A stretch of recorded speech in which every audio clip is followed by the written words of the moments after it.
Greetings, my friends, and welcome to Slab Earring Tips for Professional Results.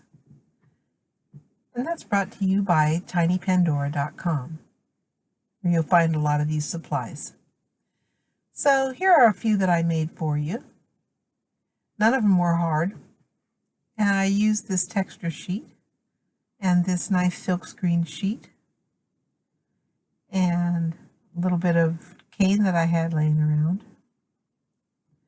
And I made a blend from these new Sculpey Primo iridescent colors. I think are just beautiful. They just came out. And I made some mushrooms out of them. And I just textured them, put a little mica powder on it, and then I put my magic gloss on top. I think they turned out really cute. Anyway, I'm going to show you the different options for these silk screens while I'm at it, because they're just absolutely beautiful. You can see I chose the butterfly pattern when I made mine. Just put a little alcohol ink on these after they were baked. And you can get these cutters and silk screens over at Oh Joy Creations. I'll leave you a link. I use this particular texture a lot. I carry it in my store. I call it my favorite texture sheet. Its name is Love Letter. It's by Lisa Pavelka.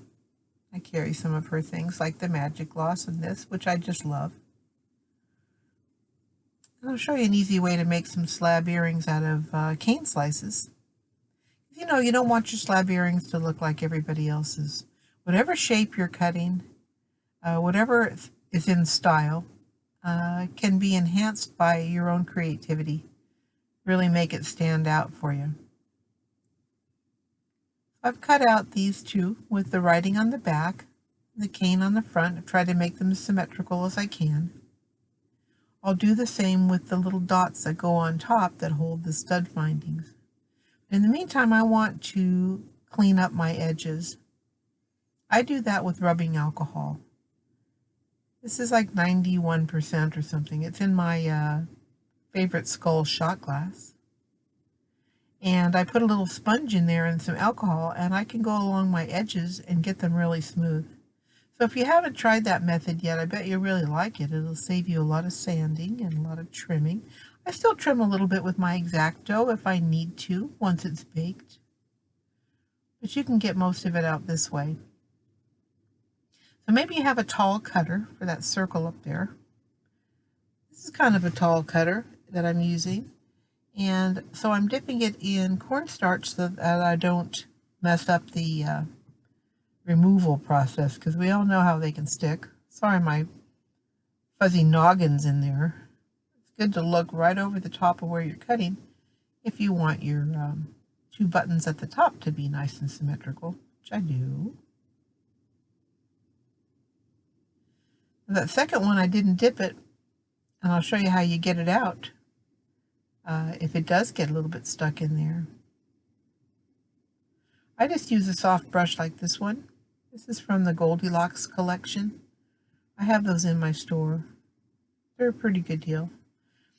Anyway, I use a soft brush like that to push it out, and that way it doesn't make any marks in it. Cornstarch works really well if you dip each time, but I know sometimes you don't. Now these backs, there's a little trick here. I'm putting mine toward the top of the circle. They hang more gracefully if you can do that. So rather than placing it dead center, I've got it toward the top of where I want it to be. And I'm going to press down on it a little bit and make a recessed area. This really works out for you, because instead of adding thickness around the base of that post, I'm pushing the post plate down into the clay, and that little well that it creates will hold my UV resin when I'm done. That UV resin is a beautiful finish for the back of these. It looks clear and shiny, and it looks professional and nice, and it's really a rock solid bond with the super glue. So once these are baked up, I'll take that back out and super glue it. I'll show you something else first. We'll get to that part. If you want to make a little pilot hole before you bake, you can. And I'm just showing you that, that idea. It doesn't have to be very deep, but just a little indentation makes it easier to place your eye screw later, which is what I use with most of these earrings, is eye screws. Very inexpensive online. Don't worry about all the other ways to join them. Eye screws are a simple answer to this, I think. So you're going to need a little hole in the bottom edge of those circles too, so that they'll have a place to put the eye screw. You're just lining it up with that post, trying to get it centered up, and it's just a little tiny dot. You don't have to have it in there very deep. And then once it's baked, or even before, go ahead and screw it in. Don't just push it in. Create some threads so that if you need to afterwards, you can unscrew it and put a little super glue in there if it doesn't feel quite tight enough. Sometimes they do, sometimes they don't. This is that new metallic colors from Sculpey Primo. Now this is really important.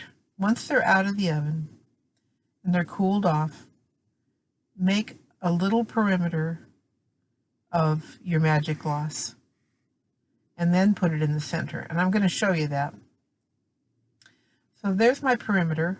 I just went around it because that material is trying to stick to itself all the time. That's how it forms a dome. It's trying to make surface tension and pull inward.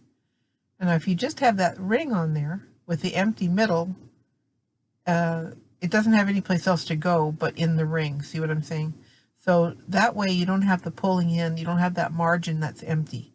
Do the edge first, like this. Let it cure for 2 minutes, and then fill it in. And when you fill it in, you put some in the center of your pieces, and then you just pull it over the edge with the toothpick. You'd think it would drip off, but it's really, really easy. It wants to stick to what's already there. I'm just going to drop that in, put these in, let that sit for a second, and then I'll take my toothpick and draw it over that rim that I originally made. You get a really nice finish like that. And it really is the key to UV resins that are trying to dome, because, it's not their fault. They're just trying to be doming resin. But we're smarter than resin, aren't we? Now I'm just pulling it over the edge of my original perimeter, and it's going to look awesome. That's just a piece of scrap clay down in there to hold those up. So I'm kind of making sure they're level because it's not a very scientific method. Usually I use a piece of double stick tape on my tile, and I highly recommend that. I don't know why I didn't that day, so I'm kind of chasing them around that tile. But you get the idea. So now they're even. There's no gaps around the edges. Put them in for 6 minutes. Don't forget to take the backs off. Put them back on with super glue. And then we do this part. We take a little bit of magic gloss.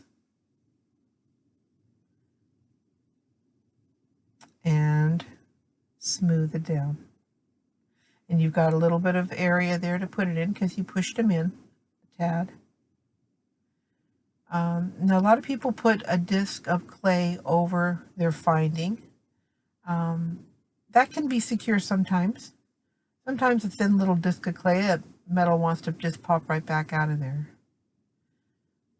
So, there's different ways to do it. This is the way I like to do it, and I think it's been, well, so far it's been foolproof. I haven't had any breakage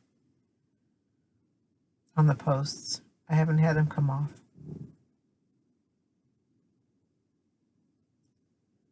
You get that as nice and neat as you can. And they turn out like that.